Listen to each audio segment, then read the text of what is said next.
Hello everyone, welcome to Bollywood Bug. This is Shreyoshi. So guys, it's a double Dhamaka Friday because two big films have released today. One is Dhamaka, which is streaming on the OTT platform Netflix, and the other one is Bunty Aur Bubbly 2, which is out in the theaters. So of course I understand you must be very excited to go and watch a film in the theaters now that the theaters have opened after a really long time. But before you do that, let me give you a review and analysis of the film Bunty Aur Bubbly 2 so that you can make that decision more rationally whether you should go and watch this film. I will also let you know what are the things that I liked and disliked about this film. But before I do that, if you're new to the channel, make sure you subscribe to it. Done? Now let's get started. Bunty Aur Bubbly 2 is produced by Yash Raj Films. In the film, you will get to see Rani Mukherjee and not Abhishek Bachchan but Saif Ali Khan replacing Abhishek as Rakesh or Bunty. There are also two new leads. One is played by Siddhant Chaturvedi and the other one is Sharvari Wagh. Let me give you a synopsis first. Sharvari and Siddhant's characters loot and con corrupt officials and ministers and businessmen to fulfill their own dreams and also to help needy people. They believe that if they are conning corrupt people, they are actually doing the right thing. But they do this not so right thing under the brand name of Bunty and Bubbly. So of course their talent of conning people came out in the news, and that's when the original Bunty and Bubbly got caught not by Amitabh Bachchan but by Pankaj Tripathi, who is playing the character of Jatayu the inspector. And that's when Rani and Saif confesses that they have long ago left their con business and they are living a ordinary life, with Rani's character Vimmi being a housewife and Rakesh being a railway ticket issuer. They also have a son now.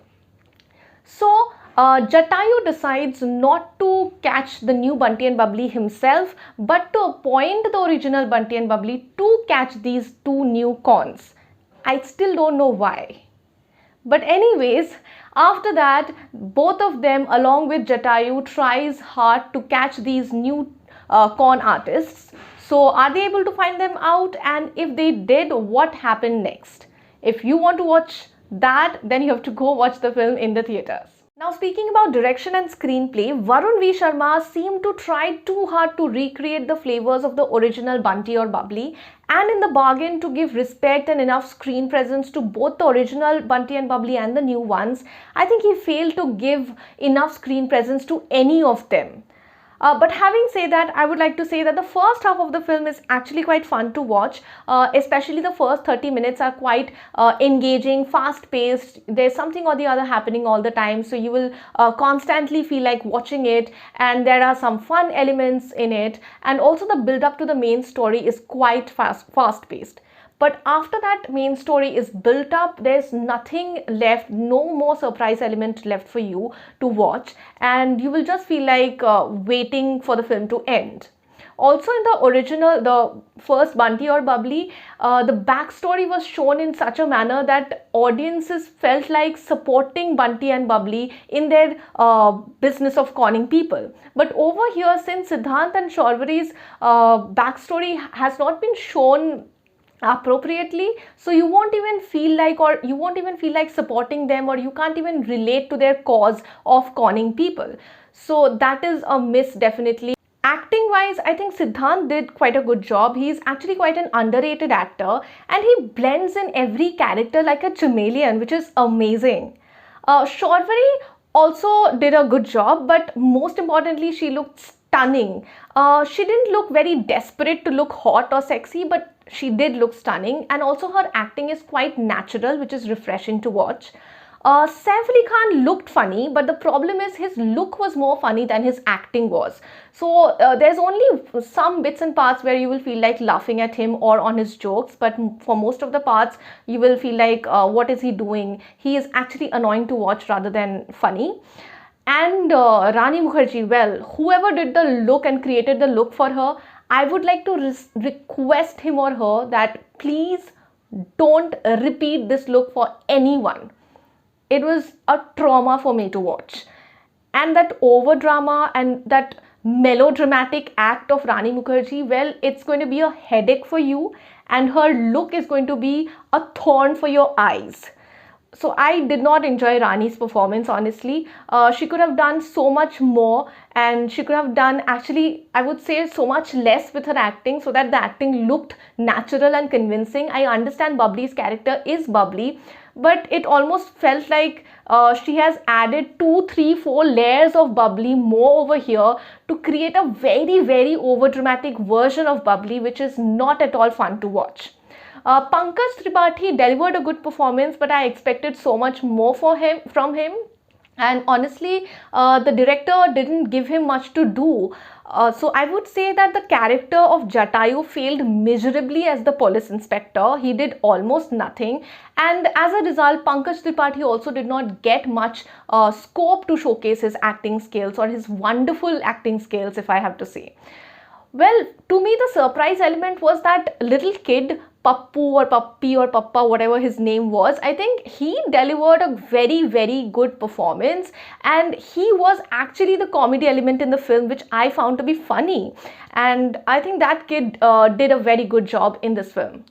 If I have to talk about the dialogues, yes, there are quite a few funny dialogues. But the problem is, in the first film, there was situational comedy. You know, there were situations where you felt like laughing at the situation of it. But here there are dialogues which are well written and funny, but the situations are not that funny. So there will be a dilemma in your head that you won't find the situation to be funny, but you will laugh at one or two jokes or one or two dialogues of it.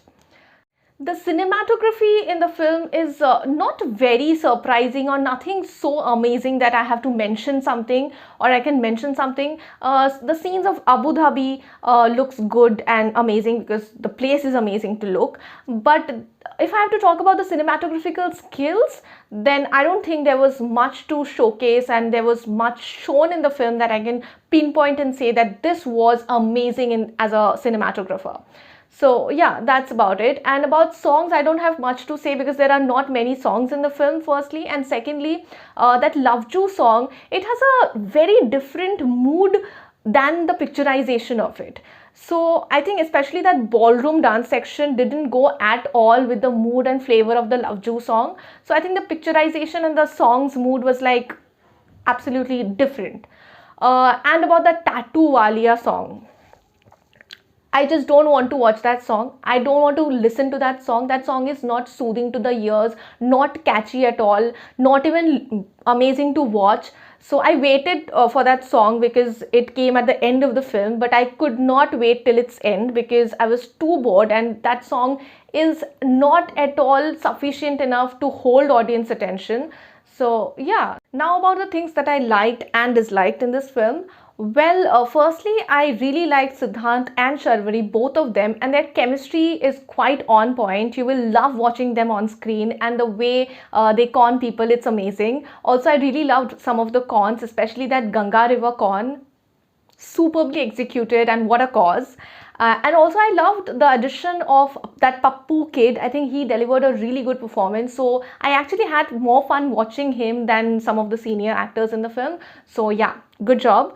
And I also loved Siddhant's looks, so kudos to the makeup artist for creating the looks for Siddhant in the film as well. About the things that I did not enjoy, firstly, actually there are quite a few. Firstly, the direction could have been much better. I think fine actors like Pankaj Tripathi, Rani Mukherjee, Saif Ali Khan, they could have been used in such a better way. They could have given so much more to this film, but I don't think they have been used in a proper manner. Secondly, the music and the songs in the film are not up to the mark. I think none of the songs are catchy or will make you feel like listening to them again. And also, I would say that the ending of the film could have been much better. It's predictable, it's quite not convincing and quite unrealistic as well. So the ending is kind of predictable and you will know what will happen at the end, so it's kind of boring for the audience as well. So I didn't like that. So my verdict on this film will be that it is a one-time watch film. I won't even categorize it as a feel-good movie because by the end of this film, you won't feel that good as you or we, all of us, had felt by the end of the original Bunty Aur Bubbly film. If you're free and absolutely dying to go and watch a film in the theaters, then only consider watching it. Otherwise, before spending that amount of money in a multiplex, you should reconsider your decision. So this is all I had to say about this film, Bunty Aur Bubbly 2. If you like this video, please give us a big thumbs up and let me know in the comments if you agree with my review and if you have something else to add to it. I will see you in the next review video. Till then, it's me, Shreyoshi, signing off.